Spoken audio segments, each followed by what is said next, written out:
Sebab dia nak halau semua rakyat Palestin pergi ke situ. Terbinalah Palestin baru.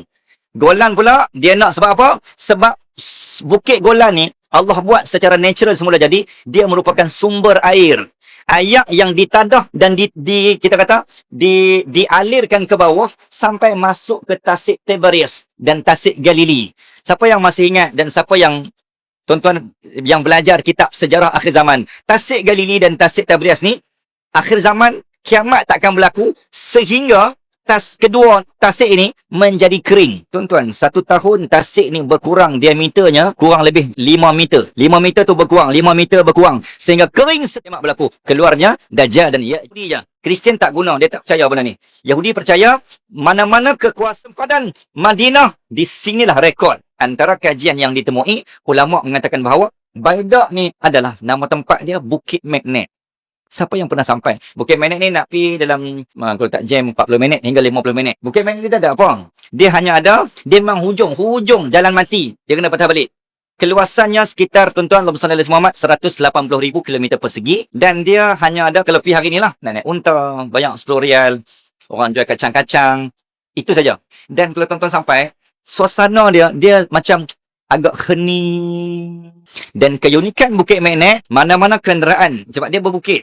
Nama berbukit. Bila kita parking kereta, sama ada lepas handbrake, release ataupun tarik, tuan-tuan akan tengok bas ataupun kenderaan yang diparking itu, dia akan tertarik ke arah bukit. Di situ ada disebut sebagai Bukit Magnet. Dalam arti kata lain, seolah-olah Allah nak abang, di kawasan itu ada satu benda yang sedang menarik manusia ke arahnya. Pernah dibuat kajian, bas berhenti 2013. Driver turun, dia nak test betul ke tak betul Bukit Magnet. Tengok semua tuan-tuan, bas tu tertarik ke arah bukit. Walaupun dalam keadaan mendaki bukit, dia tertarik ke arah bukit. Patutnya dia gelongsor. Pandangan pertama mengatakan, di bukit itulah geng tentera As-Sufyani dari Syria on the way nak bergerak ke Makkah untuk membunuh Imam Mahdi. Sampai di tanah itu akan ditenggelam. Sumber utama pengajian dan pencerahan tentang tanda-tanda akhir zaman, rahsia alam dan peringatan buat umat.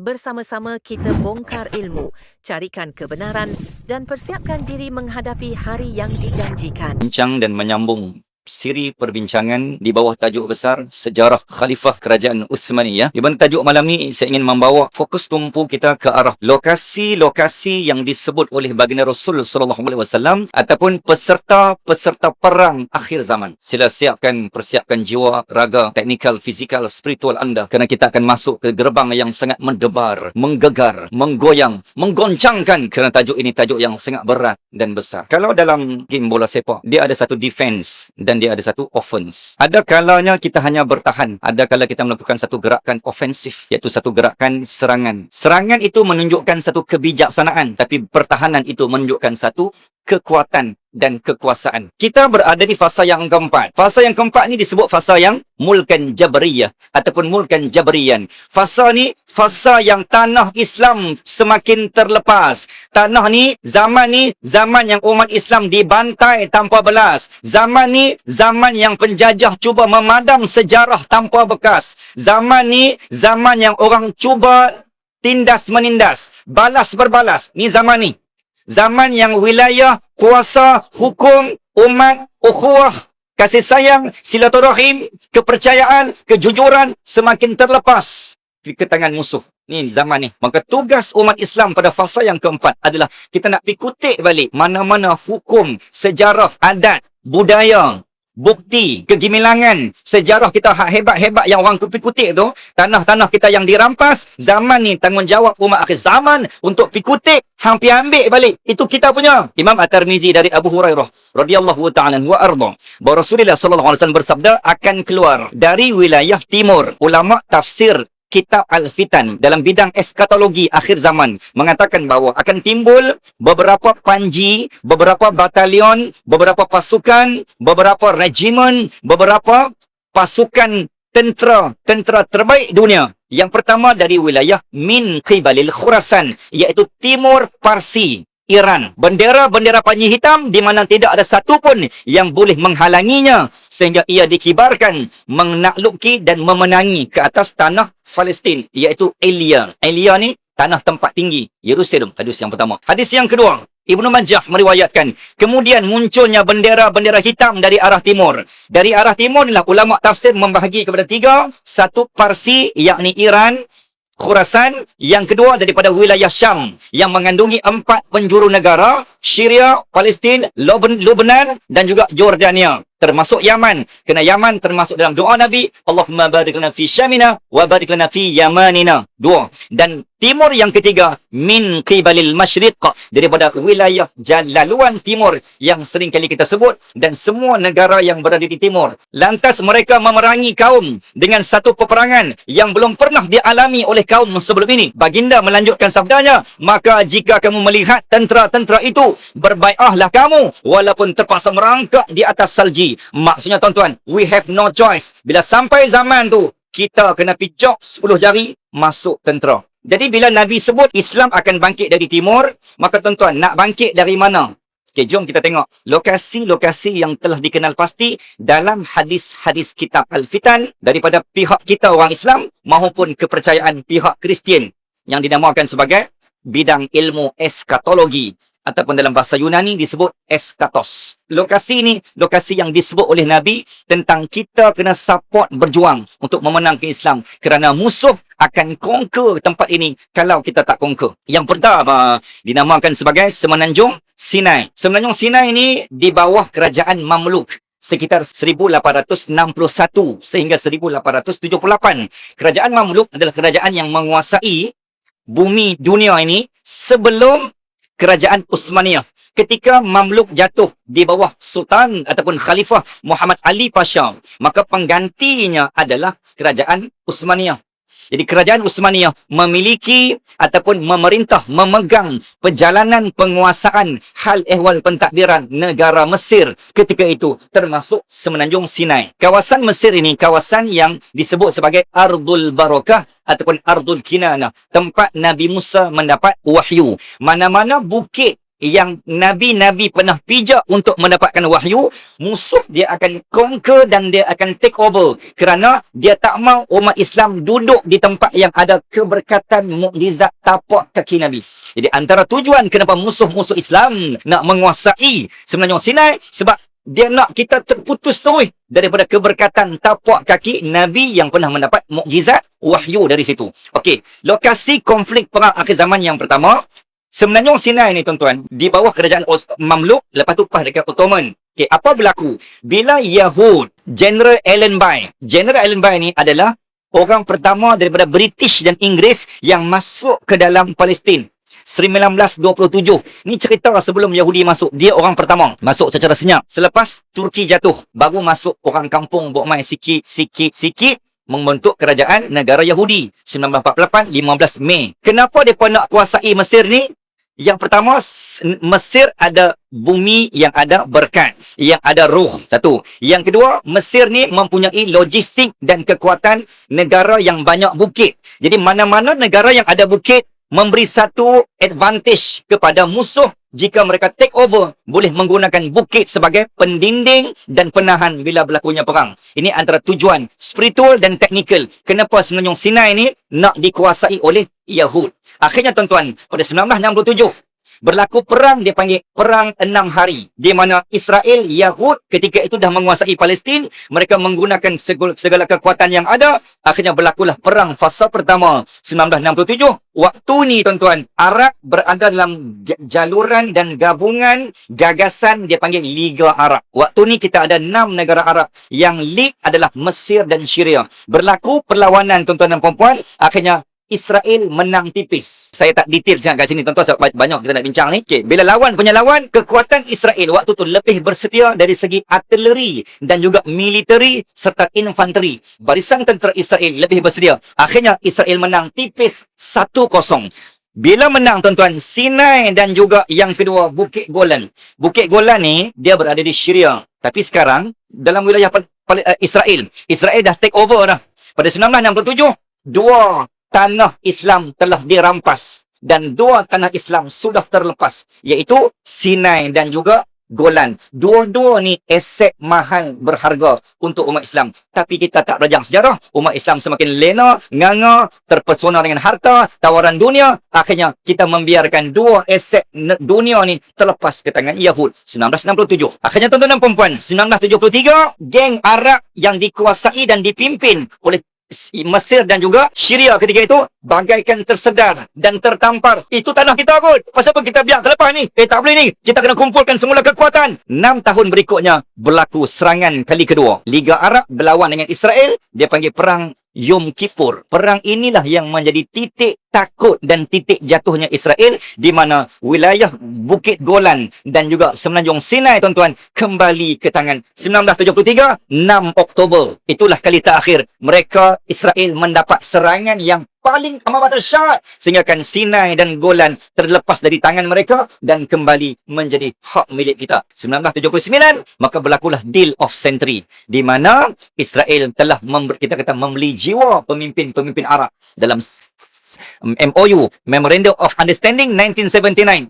Akhirnya disitulah berlakunya satu sepakat suara di mana negara Arab tak boleh kata apa dan bangkit bertindak bermula 1979 jika Yahudi Israel masuk ke tanah Palestin dan semua negara Arab sign kontrak. Semenanjung Sinai dalam perancangan protokol Zionis. Tempat inilah yang akan menjadi Palestin 2.0. Palestin tetap akan ada, tapi akan dipindahkan dari tanah Palestin sekarang yang akan bertukar menjadi Israel Raya. Mengikut plan mereka, maka seluruh tanah inci Palestin akan ditutup dan diubah menjadi Israel Raya. Dan ke mana sisa-sisa rakyat Palestin, jika masih hidup, mereka akan dipindahkan ke Semenanjung Sinai. Dan sekarang, tuan-tuan, pembangunan sedang rancak seperti bina di Semenanjung Sinai, dan hak negara Arab yang saya kata tadi pun bantu suntik dana. Kita telah menggadaikan seluruh tanah bumi Aqsa, seluruh tanah Al-Gaza, seluruh tanah wasiat baginda Rasul sallallahu alaihi wasallam. Itu tanah wakaf umat Islam. Kita wajib menjaga. Tapi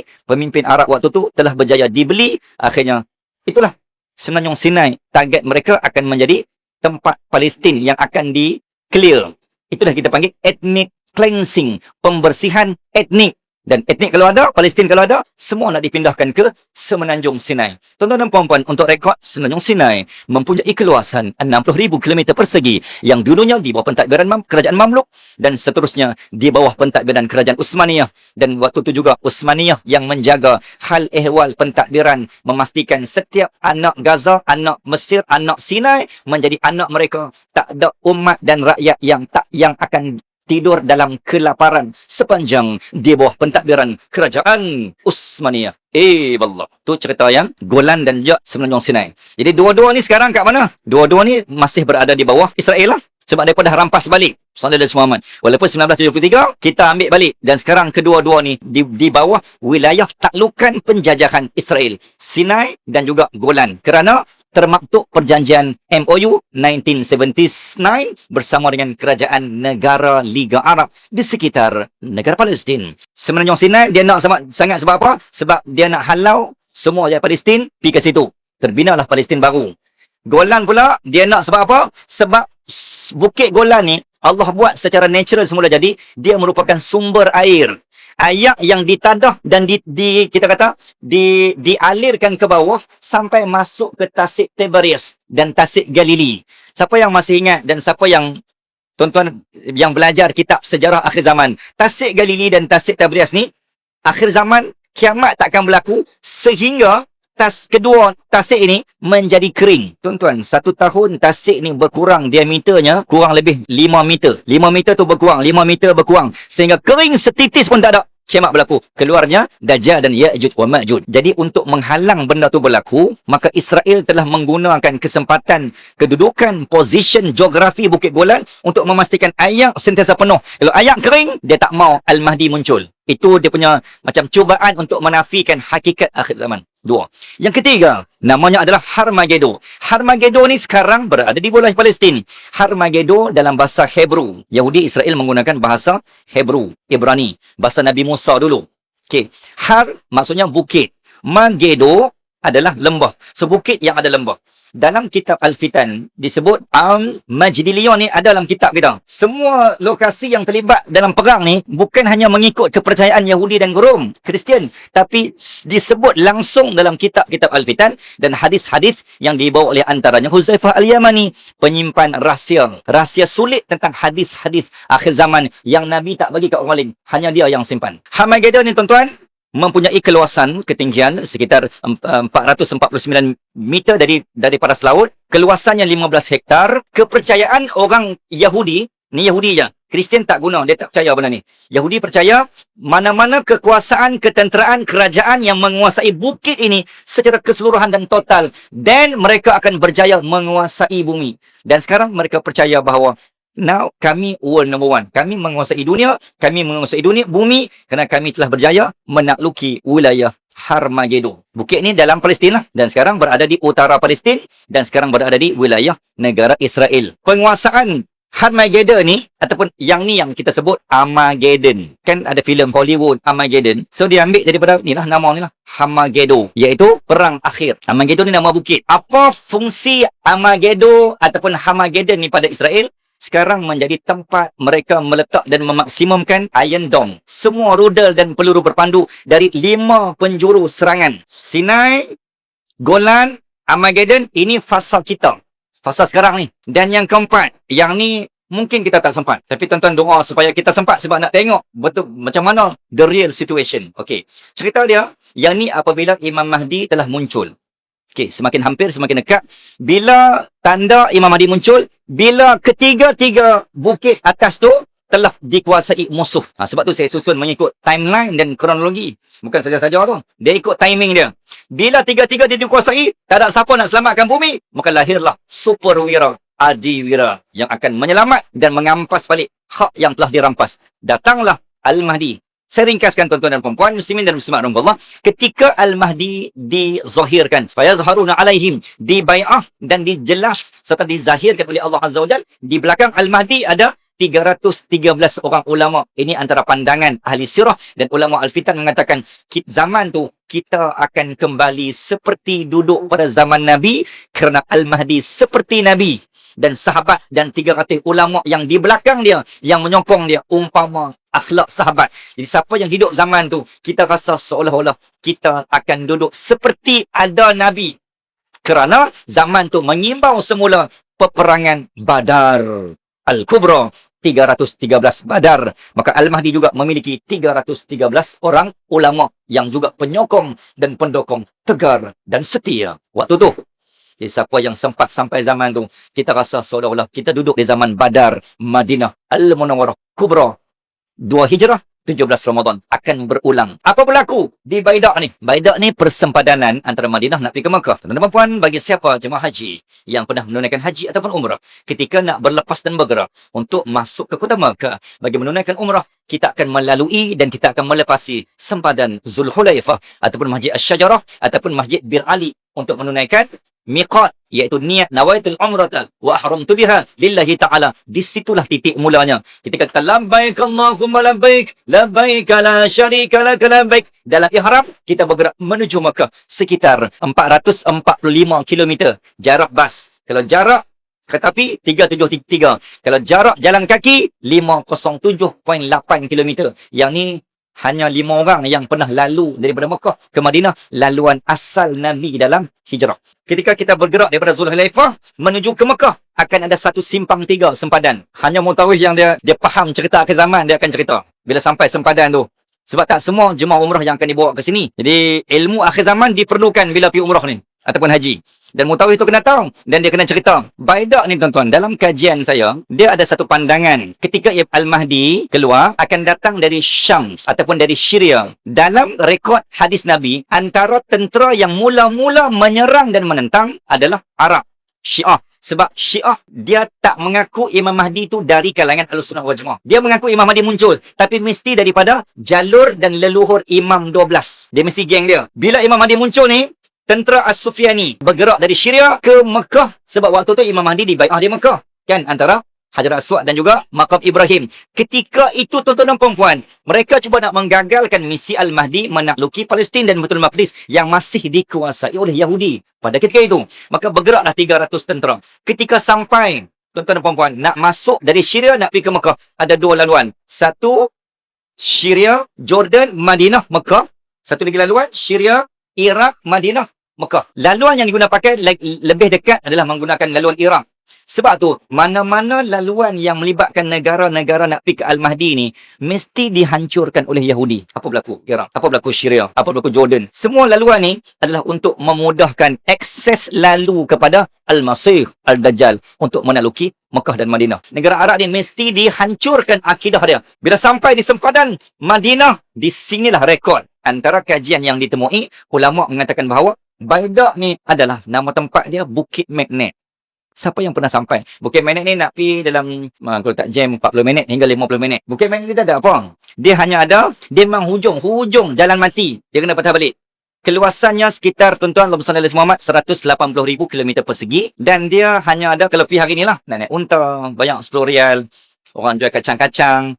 Itu saja. Dan kalau tuan-tuan sampai, suasana dia macam agak hening. Dan keunikan Bukit Magnet, mana-mana kenderaan, sebab dia berbukit. Nama berbukit. Bila kita parking kereta, sama ada lepas handbrake, release ataupun tarik, tuan-tuan akan tengok bas ataupun kenderaan yang diparking itu, dia akan tertarik ke arah bukit. Di situ ada disebut sebagai Bukit Magnet. Dalam arti kata lain, seolah-olah Allah nak abang, di kawasan itu ada satu benda yang sedang menarik manusia ke arahnya. Pernah dibuat kajian, bas berhenti 2013. Driver turun, dia nak test betul ke tak betul Bukit Magnet. Tengok semua tuan-tuan, bas tu tertarik ke arah bukit. Walaupun dalam keadaan mendaki bukit, dia tertarik ke arah bukit. Patutnya dia gelongsor. Pandangan pertama mengatakan, di bukit itulah geng tentera As-Sufyani dari Syria on the way nak bergerak ke Makkah untuk membunuh Imam Mahdi. Sampai di tanah itu akan ditenggelamkan oleh Allah kerana ada tarikan magnet bumi di situ yang terkuat. Ada pandangan lain, tuan-tuan mengatakan hanya 2 orang terselamat. Yang 2 orang ni akan pergi patah balik ke Syria, pergi bagi tahu dekat pemimpin mereka, ni geng-geng kita mati dah ni, bumi telan mereka, Al-Mahdi masih selamat. Lepas itulah barulah tentera tu sendiri yang akan pergi turun, berlakulah peperangan besar di penjuru Kaabah. Jadi nak Abang Mai kata, kalau tuan-tuan pergi tempat sini, kalau kita yang tak tahu sirah, dia akan hanya pergi sebagai tempat destinasi pelancongan, ambil gambar, selfie, update, post, pergi beli kacang, naik unta, sekadar untuk keduniaan semata-mata. Sebab sedangkan lokasi dan lokaliti Mekah Madinah sangat banyak yang akan terlibat dalam peperangan akhir zaman ni. Allah cipta bumi ni, bumi yang perlu dikaji, bumi yang ada tapak kaki Nabi, bumi yang perlu dijaga, yang perlu dihara setiap masa dan ketika agar kita menjadi pewaris Nabi. Jangan kamu melepaskan tanah dan hak yang telah kamu miliki sehingga satu hari nanti kamu tidak ada apa-apa kerana musuh yang kononnya dipercayai akhirnya mengambil kesempatan untuk merampas apa yang kalian punyai. Ketika itu kamu yang hanya ada air mata untuk ditangisi. Mudah-mudahan menjadi manusia dan bangsa yang sentiasa menjaga harta dan pusaka yang ditinggalkan Nabi. Kerana setiap tanah yang ditinggalkan pada kita, tuan-tuan, semua maharnya darah dan air mata, bukan datang secara percuma. Aku qaula hadza. Terima kasih kerana menonton kuliah Akhir Zaman Official. Jangan lupa like, subscribe dan tinggalkan komen untuk terus bersama kami dalam mengupas ilmu akhir zaman. Ingat, ilmu adalah pelindung.